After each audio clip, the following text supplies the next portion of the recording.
Good morning વિદ્યાર્થી મિત્રો, ધોરણ 11 ફિઝિક્સ ની અંદર તમારા સૌનું હાર્દિક સ્વાગત છે. આપણે છેલ્લે મિત્રો થોડાક દાખલાઓ ઉદાહરણના જોયા હતા 2.1, 2.2, 2.3 ને 2.4. તમને હોમવર્કમાં આપ્યો હતો 2.4. તમે બધાએ કાળજીપૂર્વક ગણ્યા છે, બરાબર છે. હવે મિત્રો આપણે ચેપ્ટર 2 નો નવો પોઈન્ટ કે સૂક્ષ્મ વસ્તુઓનો અંદાજ કઈ રીતે મેળવવો, ખૂબ જ સૂક્ષ્મ વસ્તુનો અંદાજ કઈ રીતે તમે મેળવી શકશો તે આપણે જોવાનું છે.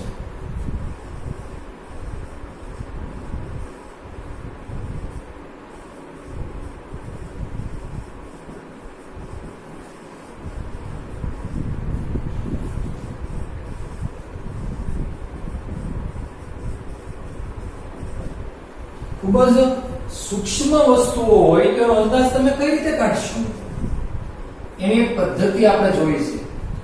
જેમ કે તમે બધા જાણતા જ હશો એમ તો હું કહી શકું છું કે અણુ, કોઈ પણ પદાર્થ હોય એનો અણુનું પરિમાણ કેટલું હોય તો તમને બધાને ખબર છે કે 10⁻8 મીટર થી 10⁻10 મીટર લઈ શકીએ આપણે.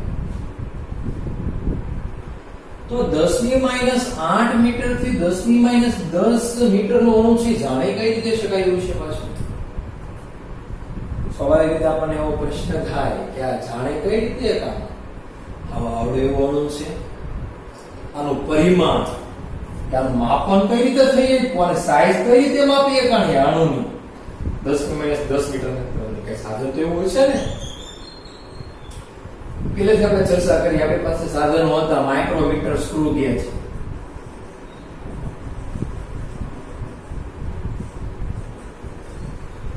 વર્નિયર કેલિપર્સ,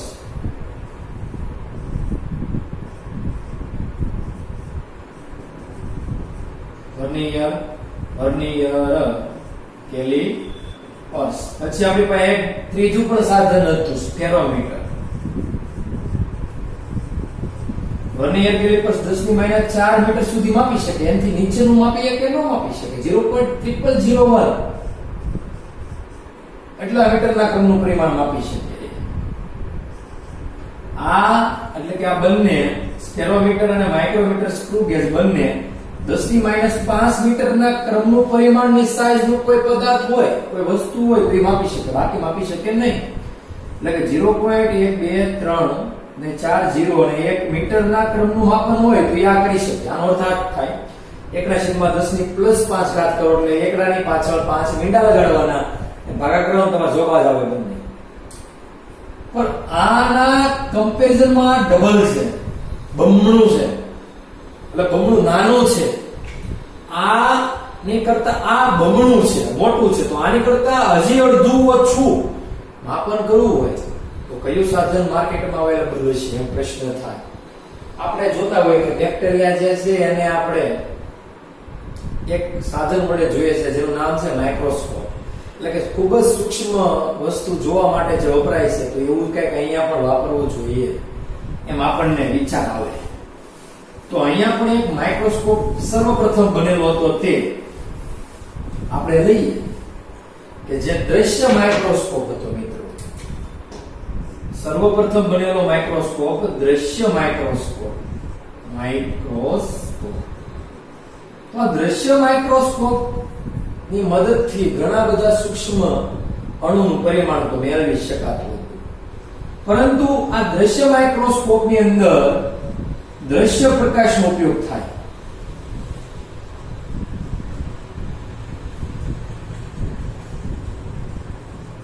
તમે અરીસા અને લેન્સવાળા ચેપ્ટરની અંદર જોઈ ગયા હોય કે માનવ આંખ જે છે એ દ્રશ્ય પ્રકાશની તરંગલંબાઈનો ઉપયોગ કરીને જોઈ શકે છે, અને તે જોવાની ક્ષમતા 4000 એંગસ્ટ્રોમ થી 7000 અથવા તો 8000 એંગસ્ટ્રોમ સુધીની હોય છે. એંગસ્ટ્રોમ એટલે કર્વ, એની સાઈડમાં આપણે કેમ ડિગ્રી કરીએ મીંડું કરવાનો, વંચાય એંગસ્ટ્રોમ.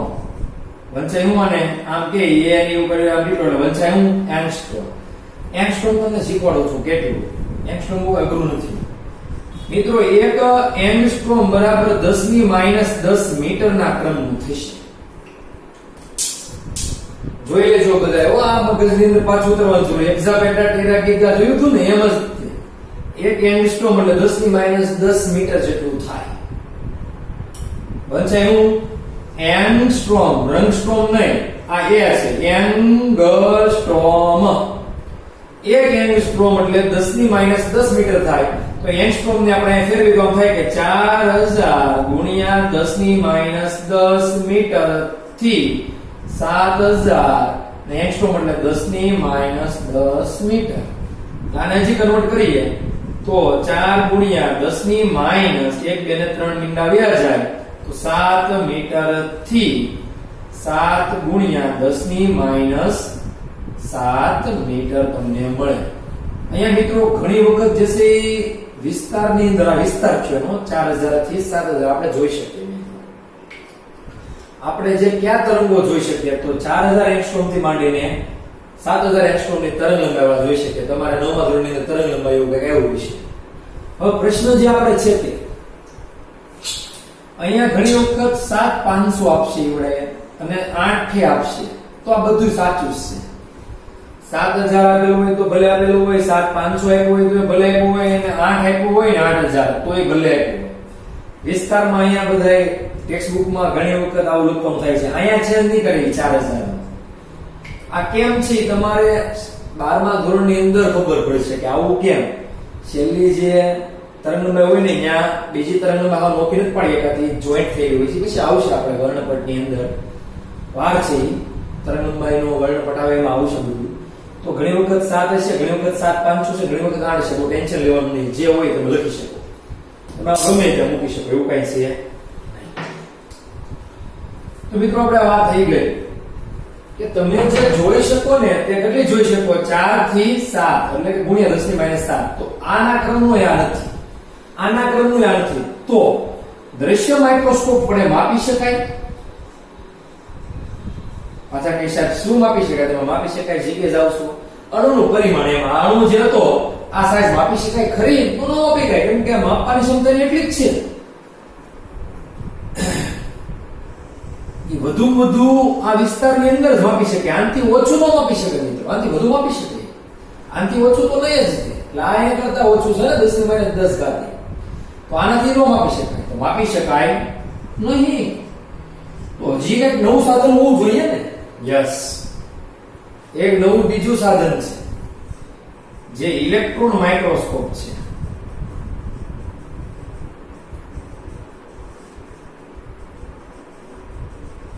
ઇલેક્ટ્રોનનું પરિમાણ ખૂબ નાનું છે મિત્રો ઇલેક્ટ્રોન માઇક્રોસ્કોપની અંદર દ્રશ્ય પ્રકાશનો ઉપયોગ નથી થતો આની અંદર દ્રશ્ય પ્રકાશની તરંગલંબાઈનો ઉપયોગ થતો હોય છે આની અંદર ઉપયોગ થાય છે ઇલેક્ટ્રોન બીમ બીમ એટલે તમને ખબર છે એક હારો શેવડો આમ જે આપણે આમ શેરડો કહીએ ને આપણે બીમ જે છે કેમ હોય ઉપર જે બનાવેલો હોય મકાનમાં એક રકમ શેરડો કહેતા હોય આપણે જે લાઈટ કરો તમે એલઈડી અથવા તો તમે જાવ લેઝર લાઈટ કરો કેમ તમારા ઘરમાં શેરડો થાય એ રીતે કઈક બીમ પડે એમ આખો એમ પ્રકાશનો બીમ ઇલેક્ટ્રોન બીમ બરાબર છે નો ઉપયોગ થાય છે પણ તમને એક આશ્ચર્ય થશે કે પ્રકાશ જે છે એની અંદરના ઇલેક્ટ્રોન જે છે ને એ તરંગ સ્વભાવે ધરાવે એટલે જ્યારે એનો બીમ પડતો હોય ને ત્યારે આમાં અંદર હોય એ તમારે જોવા માટે પાછું માઇક્રોસ્કોપ વાપરવો પડે કે પ્રકાશ જે છે એ તરંગ સ્વરૂપે વહન પામે છે આ રીતે એ જોવા માટે તમારે આમ ખરેખર બધા દોરતા હોય પ્રકાશની સીધી લીટીમાં આમ જ પણ પ્રકાશ જે છે એની અંદર ઇલેક્ટ્રોન જે છે આ રીતે અંદરની મોશન એટલે ગતિ કરી જતા હોય છે જે તમે પાછો માઇક્રોસ્કોપ વડે જોયો ને ઝૂમ કરીને તો બતાય તો એમાં પણ અમુક પરિમાણ સુધી માપી શકે કેટલું માપી શકે આ બહુ મસ્ત માઇક્રોસ્કોપ છે તમારે જોવો હોય ને તો ઓનલાઈન ગૂગલ ઉપર સર્ચ મારશો આવશે ઇલેક્ટ્રોન માઇક્રોસ્કોપ વાયર આવશે અસંખ્ય જોડેલા કમ્પ્યુટરની હારે જોડેલું હોય બરાબર છે આ જે માપી શકે એ 0.6 એંગસ્ટ્રોમ જેટલી વિભેદન શક્તિ હોય 0.6 એંગસ્ટ્રોમ આપણે કહીએ એટલે કેટલું તો 0.6 એટલે કે 0.6 ગુણ્યા 10 ની -10 મીટર અને આમ તો કેટલો 6 ગુણ્યા 10 ની -11 મીટર કહી શકાય એક પાવ તમે આમ લેશો ને પોઈન્ટ ને આમ લેશો તો એ કઈ માઈનસ કાર વધારી પડશે તો 6 ગુણ્યા 10 ની -11 એટલે કે આની કરતા પણ નાના ક્રમનું માપન આ કરી શકે છે જો તમે 10 મીટર કરતા પણ નાના ક્રમનું વિભેદન શક્તિ એટલે માપન ક્ષમતા અહીંયા સુધી માપન કરી શકે, એનાથી વધારે માપી શકે નહીં. આપણે કહેતા ભેદન કરવું એટલે કે એને માપવું, બરાબર છે. વિભેદન શક્તિ કીધું છે એનું નામ, બીજું કઈ છે નહીં. ઘણા થાય કે આ નવો ક્યાં આવ્યું આ વિભેદન શક્તિ. તો 6 × 10⁻11 મીટર જે છે એ ઇલેક્ટ્રોન માઇક્રોસ્કોપ વડે માપી શકાય છે. આની કરતા એક બીજો માઇક્રોસ્કોપ છે જેનું નામ છે સ્કેનિંગ ટનલિંગ. અહીંયા સ્કેનિંગ એવો શબ્દ નથી વાપરવાનો લોકોને, ખાલી ટનલિંગ માઇક્રોસ્કોપ. ખરેખર એવો શબ્દ આવે સ્કેનિંગ ટનલિંગ માઇક્રોસ્કોપ. વિદ્યાર્થી મિત્રો, આ માઇક્રોસ્કોપ એ બહુ વિચિત્ર છે.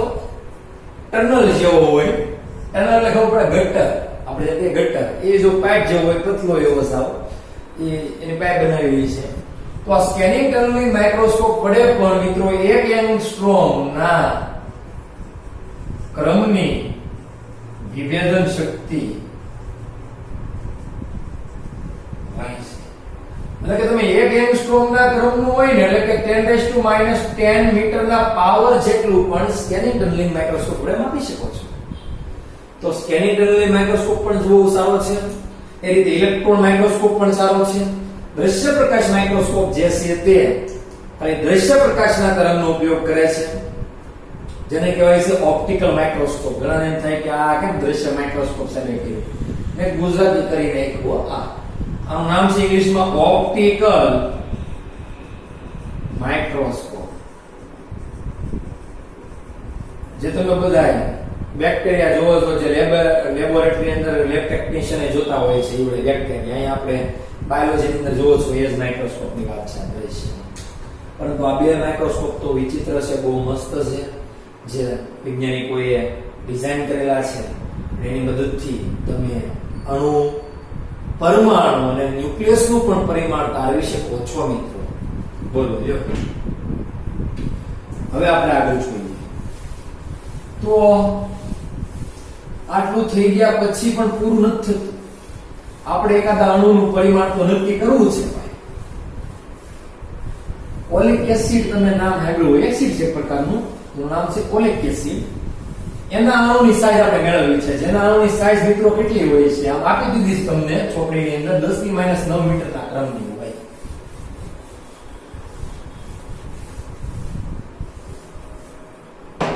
આપણે હવે મેળવવો જે છે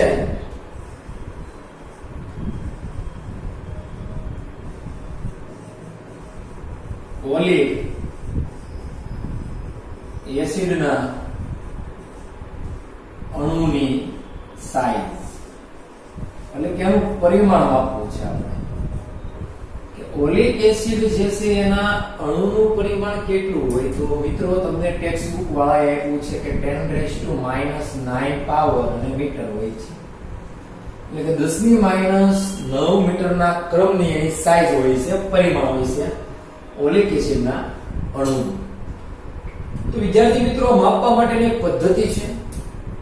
તમારે લેવાનું આલ્કોહોલનું દ્રાવણ અને ઓલિક એસિડ. હવે જે છે બહુ મહત્વનું છે. ઓલિક એસિડ જે છે 1 સેન્ટીમીટર ઘન લેવાનું તમારે દ્રાવણ, બરાબર છે. વોલ્યુમમાં કદમાં લેવું પડે. અને આલ્કોહોલનું દ્રાવણ બે ભેગું કરવાનું, મિશ્રણ કરવાનું. આ બંનેનું એવું કરવાનું તમારે મિત્રો, મિશ્રણ. અને કેટલું દ્રાવણ બનાવવાનું તમારે જણાવજો મિત્રો, 20 સેન્ટીમીટર ક્યુબ બનાવવાનું. અહીંયા જણાવજો, ચોપડી વાંચો તો નહીં સમજાય. આ 20 સેન્ટીમીટર ક્યુબ દ્રાવણ બનાવવાનું. આને લેવાનું 1 સેન્ટીમીટર જ તમારે લેવાનું, ખાલી સેન્ટીમીટર જ, બરાબર છે. આને લેવાનું તમારે બાકીનું 19 લેવું પડે ને. તો આ આખું દ્રાવણ જે મિશ્રણ થયું બન્યું ને દ્રાવણ, તો દ્રાવણમાં સાંદ્રતા ઓલિક એસિડ ની કેટલી છે એ કોઈ કહી શકે ખરું? કેમ કે તમે નાખ્યું છે 1 સેન્ટીમીટર ઘન, બરાબર છે, ને આ બાકીનું લીધું અને બનાવ્યું કેટલું તમે 20 સેન્ટીમીટર ક્યુબ બનાવ્યું. તો પ્રતિ સેન્ટીમીટર ઘન દીઠ ઓલિક એસિડ ની આ દ્રાવણની અંદર સાંદ્રતા કેટલી? સીધું જ ભાઈ થઈ જાય કે 1 સેન્ટીમીટર ઘન ની અંદર એની સાંદ્રતા કઈ એક સીધું 20 માં ભાગની હોય કે નહીં, કેમ કે કુલ બિલું કેટલું 20 સેન્ટીમીટર ઘન બિલું. તો 1 સેન્ટીમીટર ઘનની અંદર સાંદ્રતા કેટલી?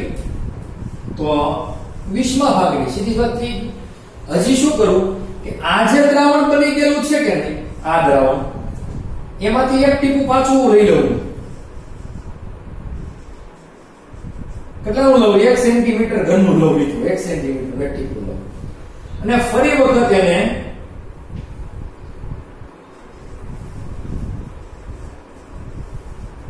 આલ્કોહોલ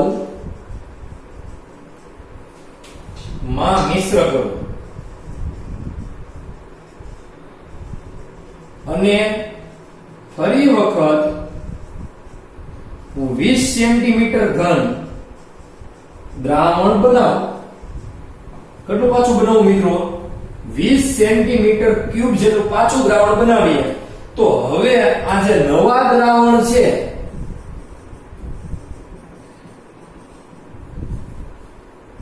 ઓલિક એસિડ ની સાંદ્રતા કેટલી?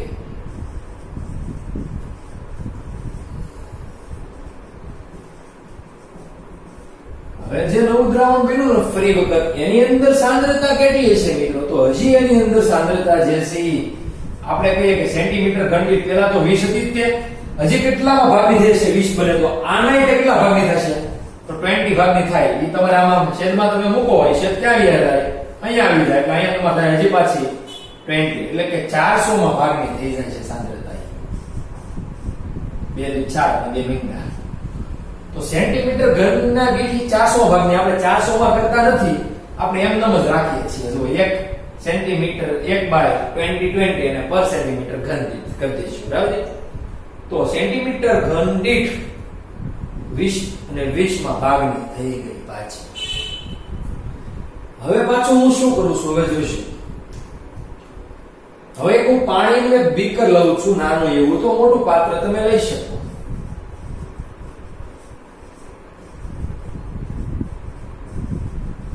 સમજતા? પ્રશ્ન બદલાઈ જાય છે દર વખતે, વાત અલગ અલગ કરે છે. પાણીનું બીકર લેવાનું, અંદર પાણી ભરવાનું, એની ઉપર એક લાઇકોપોડિયમ પાવડર નાખવાનો. લાઇકોપોડિયમ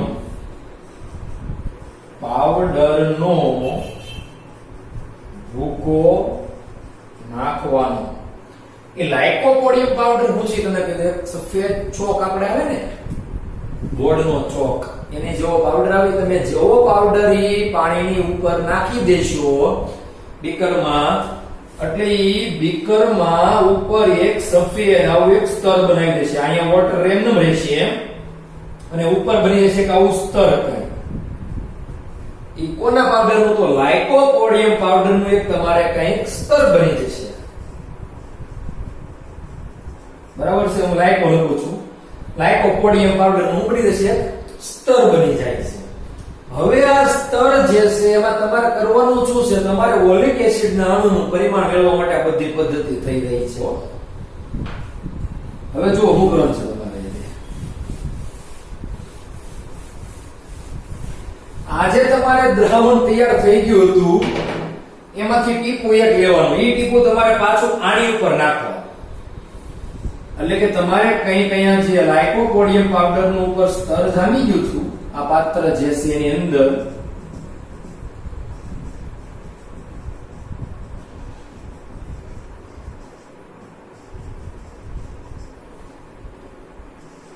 નું લેયર અથવા તો સ્તર જામ્યું હતું એક જાડું જામશે. તો ઈ સ્તર જે જામ્યું હતું એની ઉપર આમાંથી આ દ્રાવણ જે છેલ્લે બન્યું ને, બરાબર છે, એમાંથી પાછું એક ટીપું આની ઉપર નાખવા. જેવું તમે ડ્રોપ્સ નાખશો આની ઉપર એક ટીપું, એટલે અહીંયા આની ઉપર એક ફરી એક વખત સ્તર બનાવશે અને અમુક જાડેમાં એ ફેલાઈ જશે. કોણ ફેલાઈ જશે? તો ઓલિક એસિડ વાળું દ્રાવણ.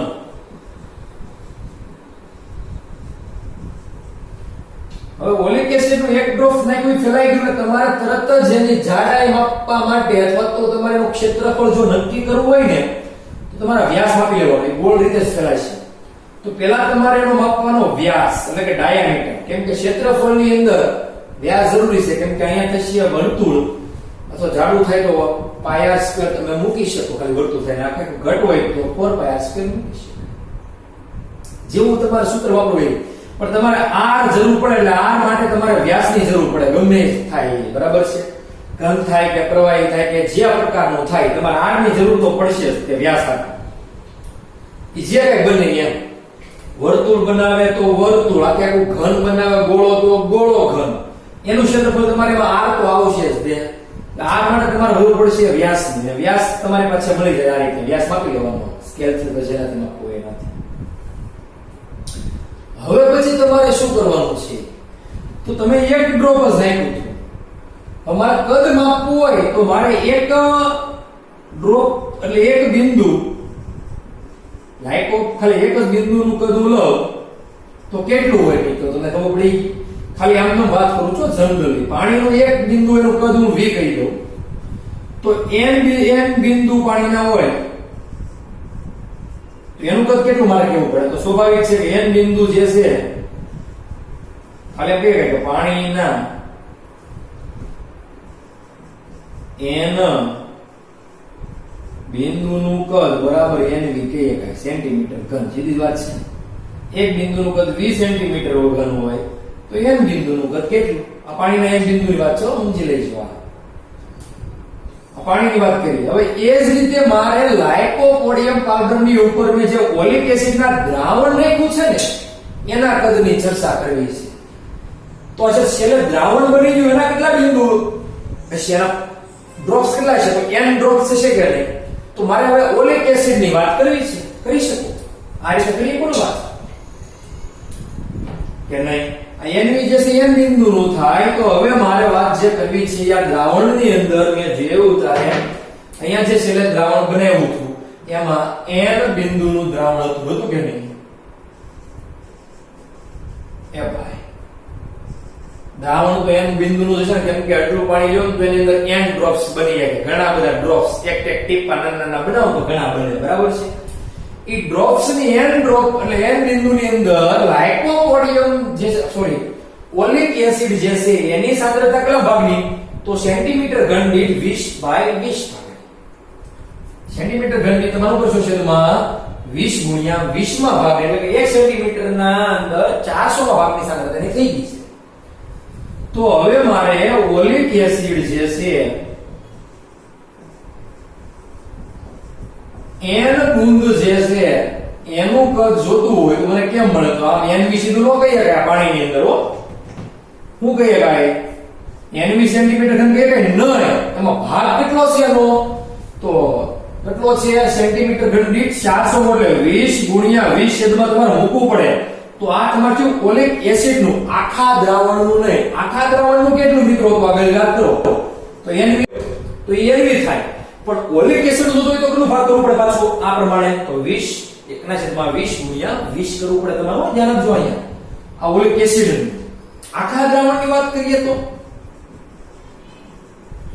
જે મિશ્રણ કર્યું હતું એનું આ મિશ્રણ કર્યું હતું આખા દ્રાવણની વાત કરીએ તો એનું કદ થાય 20 સેન્ટીમીટર ઘન. પણ તમારે તો ઓલિક એસિડ જોઈએ છે, ઓલિક એસિડ જે છે એ સેન્ટીમીટર ઘન દીઠ 20 ગુણ્યા 20 માં ભાગનું છે. જુઓ તો એ તમારે મૂકવું પડશે. આટલી વાત થઈ ગઈ. કેવું છે વાગે પોઈન્ટ છે ને લાંબો દ છે. હવે તમારે ફાઇન્ડ કરવું છે ને ક્ષેત્રફળ ફાઇન્ડ કરવા. તમારે કદ મળી ગયું મિત્રો, બીજું કાંઈ નહીં. એક પોઈન્ટ જે છે સોલ્વ થઈ ગયું. ઓલિક એસિડ નો કદ કીધો v' મળી ગયું. હવે જે જોતું છે ઓલિક એસિડ ની જાડાઈ જોતી છે.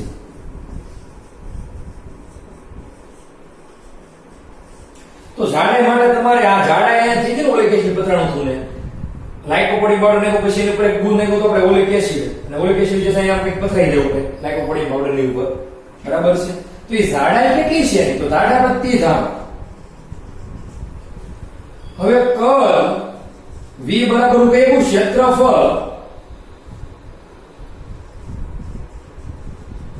ગુણ્યા જાડાઈ, કાંઈ લંબાઈ ગુણ્યા પહોળાઈ ગુણ્યા ઊંચાઈ છે. તો સમજો ખાસ ઊંચાઈ એટલે જાડાઈ જોવા ઊંચાઈ જાડાઈ થઈ ગઈ ને ક્ષેત્રફળ આનું કદ જોતું હોય ને મિત્રો અહીંયા તો કઈ રીતે મળશે, તો ક્ષેત્રફળ ગુણ્યા જાડાઈ. ક્ષેત્રફળ વર્તુળ હોય, જાડાઈ કઈક ઊંચી હોય, બરાબર છે.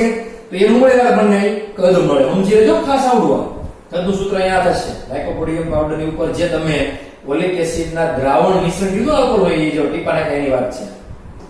હવે આપણે જોઈએ છે જાડાઈ એટલે ટી, તો ક્ષેત્રફળ ને કહી દઈએ આપણે a, ટી ને કહી દઈએ જાડાઈને t, થિકનેસ બરાબર છે જાડાઈ, અને વોલ્યુમ જે છે ઈ કોનું હોય છે v પ્રાઇમ છે આપણી પાસે. તો t નું સૂત્ર આપણને કંઈક શું મળે તો v ડેશ બાય a.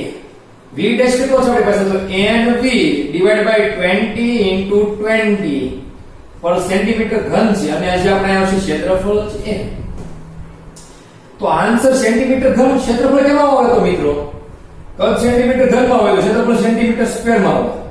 તો અહીંયા આમ કહેવાય કે નહીં સેન્ટીમીટર સ્ક્વેર અને સેન્ટીમીટર કહેવાય, આને વિચારો તો ગુણ્યા સેન્ટીમીટર કહેવાય કે નહીં, તો આ બે ઉડી જાય તો વધે એવું ખાલી cm વધે, એટલે કે nv ડિવાઇડ બાય 20 ગુણ્યા 20 છેદમાં a તો છે જ દે, અને અહીંયા આવશે સેન્ટીમીટર. તો મિત્રો તમારે નવી જાડાઈ nv છેદમાં 20 a અને સેન્ટીમીટર આવશે. તમે આની મદદથી મિત્રો પરિમાણ મેળવી શકો છો, અને જે પરિમાણ તમને મળે છે મિત્રો 10⁻9 મીટર આપણે મેળવવાનું કઈ છે નહીં, ખાલી વાત કરી છે કે આપણે એ કરી દઈએ. તો આ સૂત્ર ઉપર તમને પરિમાણ જે છે એનું કોનું ઓલિક એસિડનું 10⁻9 મીટર મળશે. બહુ ઇમ્પોર્ટન્ટ એટલો બધો પોઈન્ટ છે નહીં, આ તો વાત કરી છે કે કોઈ દ્રાવણ હોય એનું પરિમાણ તમારે કઈ રીતે માપવું. આ લાંબુ કર્યું કે એટલું જોતો, કેમ કે n ગુંદને બનાવવા થતો કેટલું લાંબુ લઈ ગયા, હજી તો ઘણા લાંબુ લઈ જાય, હજી આલ્કોહોલ હજી વધારે લઈ શકે એવું કઈ નથી. તો હજી આવે સેન્ટીમીટર ઘનના જેમાં 20 પાછું બનાવે એક ડોપાસું લઈ નક્કી ની બનાવવા જ કરે માણસો. તો ભાઈ તો આજે તમે ખૂબ જ સૂક્ષ્મ વસ્તુઓનો અંદાજ મેળવવાની પદ્ધતિ ભણી ગયા છો. એની અંદર scanning tunnelling microscope, electron microscope, દ્રશ્ય માઇક્રોસ્કોપ ભણ્યા, આપણે અણુનું પરિમાણ ભણ્યા કે ખૂબ જ નાના અણુનું પરિમાણ કેટલું હોય તો 10⁻10 મીટરના ક્રમનું હોય, 10⁻9 મીટરના ક્રમનું હોય બે પરિમાણ. આવી બધી ચર્ચા આપણે આ પોઈન્ટની અંદર કરી ગયા છીએ મિત્રો. હવે મિત્રો હોમવર્કમાં તમારે આ પોઈન્ટ વ્યવસ્થિત તૈયાર કરીને HW અહીં લખી રાખું છું, એક વખત લખવાનો છે. શેમાં મિત્રો તો હોમવર્કની અંદર બુકમાં એક વખત તમારે ખૂબ જ સૂક્ષ્મ વસ્તુઓનો અંદાજ મેળવવો એ પદ્ધતિ લખવાની છે. તો મિત્રો આપણે આજનું અત્યાર સુધી રાખીએ, બાકી હવે આગળનું આવતા લેક્ચરમાં આપણે જોઈશું.